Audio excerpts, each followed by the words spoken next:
Hai, jumpa lagi dalam mata kuliah fonologi. Pada kesempatan kali ini, kita akan belajar tentang cara menentukan fonem. Ayo, silakan kita perhatikan baik-baik. Nah, cara menentukan fonem di sini, bunyi-bunyi bahasa mempunyai kecenderungan untuk dipengaruhi lingkungannya.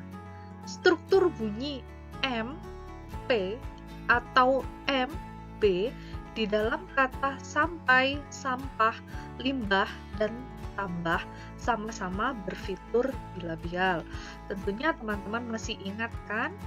Kata P dan B juga kata M itu merupakan bilabial. Struktur bunyi N, T di dalam kata pantai, santai, pintar, dan pantau sama-sama berfitur apikodental. Nah, silakan kalau masih lupa-lupa ingat atau ingat-ingat lupa, apikodental itu apa? Sudah saya jelaskan di pertemuan tentang alat ucap. Demikian pula struktur NC, NK, dan NG dalam kata banci, nangka, dan bangga. Premis yang kedua, sistem bunyi mempunyai kecenderungan bersifat simetris. Adanya pasangan bunyi hambat P, T, C, K, dan B, D, J, G dalam bahasa Indonesia terdapat bunyi nasal M, N, N, dan eng. Bahasa Inggris hanya memiliki pasangan bunyi hambat P, T, K, dan B, D, G. Maka bunyi nasalnya hanya N, dan eng. Hal tersebut menunjukkan bahwa bunyi-bunyi bahasa itu cenderung simetris. Hipotesis kerja yang pertama, bunyi-bunyi bahasa yang secara fonetis mirip harus digolongkan ke dalam kelas-kelas bunyi atau fonem yang berbeda bila terdapat pertentangan di dalam lingkungan yang sama tapi mirip. Misal, parang, fonem P menjadi barang. Nah, parang dan barang tentunya memiliki arti yang berbeda. Itu di sini yang berpengaruh adalah fonem B dan B.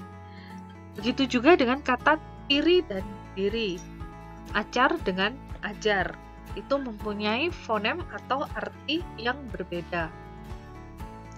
Premis yang kedua, bunyi-bunyi bahasa yang secara fonetis mirip dan terdapat dalam distribusi yang komplementer harus dimasukkan kelas-kelas bunyi atau fonem yang sama. Kasusnya seperti bunyi K dan bunyi hamzah yang memiliki distribusi komplementer. Bunyi K terdapat pada posisi selain posisi akhir, sedangkan bunyi hamzah terdapat dalam posisi akhir. Nah, ini posisi non-akhir. Ada baki dan laku. Nah, baik, di sini ada tekanan, yaitu ini bunyi hamzah itu seperti kata tanda tanya dan lauk. Nah, pengucapan kan lauk, bukan lauk atau baik, kan bukan, tapi baik dan lauk. Nah, itu merupakan bunyi hamzah kalau tanda tanya itu ya. Mohon itu teman-teman selalu diingat. Nah, menentukan fonem menurut Profesor Suparno. Ini bunyi-bunyi yang daerah artikulasinya berdekatan merupakan bunyi-bunyi yang meragukan.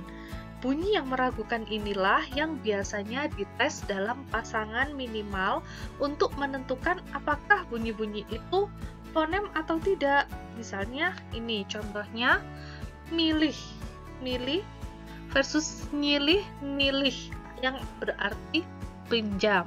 Nah, ini kutuk, kutuk, dan kutuk dan kutuk.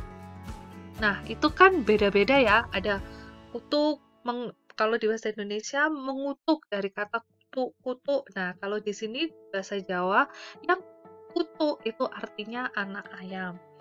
Nah, ini ada pati, ada pati, dan ada pati, dan juga ada pai. Nah, ini artinya sari. Sekarang ke beban fungsional fonem. Di sini ada alofon dan arkifonem. Variasi fonem karena pengaruh lingkungan. Nah, ini ada ampun mendapat imbuhan menjadi ampunan, simpul mendapat imbuhan menjadi simpulan. Nah, fonem-fonem dalam suatu bahasa memiliki beban fungsional yang berbeda-beda. Fonem mempunyai beban fungsional tinggi apabila memiliki kontras dengan banyak fonem yang lain. Misal, fonem yang kontras pada pasangan kata-kata berikut. Ada sari, ada tari, ada lari, ada dari, cari, hari, jari, nari, pari. Dan fonem memiliki beban fungsional rendah apabila memiliki kontras dengan satu atau dua fonem yang lain. Pasti teman-teman mengira di sini apa sari, lari, tari, oh semuanya berakhiran dengan vokal i. Tetapi di sini kita fokuskan pada fonem di sini adalah pembeda makna. Sari dengan tari itu kan berbeda artinya. Lari dengan dari jauh sekali artinya sangat berbeda. Begitu pula dengan cari dan hari, jari dengan nari, dengan pari itu artinya sangat berbeda jauh. Sekarang ke variasi bebas. Variasi fonem yang tidak disebabkan oleh faktor lingkungan dan juga tidak pada posisi tertentu tetapi hanya pada kata-kata tertentu. Contoh fonem i dan e pada kata nasehat dan nasihat. Itu jelas sangat berbeda. Atau pada kata resiko dengan resiko. Ini penulisannya saja masuk EYD-nya masuk ke mana? Jelas sekali kan ya, yang baku itu yang dipakai yang mana. Nah, sekarang ke alternasi fonem. Proses yang memperlihatkan perubahan fonem dalam lingkungan yang dapat diramalkan. Adanya dua varian fonem atau lebih dalam hubungan paradigmatis. Contohnya seperti ini kan bisa diramalkan, itu artinya itu sama meskipun ini ada hamzahnya dan ada B dan P merupakan huruf bilabial, ya kan? P pertemuan antara bibir atas dan bibir bawah. Nah, ini K dulu. K dengan hamzah itu anak dengan anak. Itu kan artinya kalau orang mendengar sama, tetapi kalau sudah dibentuk dalam bahasa tulis, maka tulisannya pun akan berbeda dan pengucapannya pun berbeda. Begitupun juga dengan kata Sabtu. Sabtu itu bisa menjadi kita meraba-raba ini pakai P atau B ya, kan kayak gitu ya. Nah, tapi yang baku penulisannya menggunakan fonem B. Nah, juga babat. Nah, seperti babat tanah Jawi atau wingko babat. Nah, itu kan beda. Kalau babat tanah Jawi menggunakan fonem D, kalau kue wingko babat menggunakan fonem T. Nah, sampai di sini dulu tentang pembahasan fonem, menentukan fonem ini.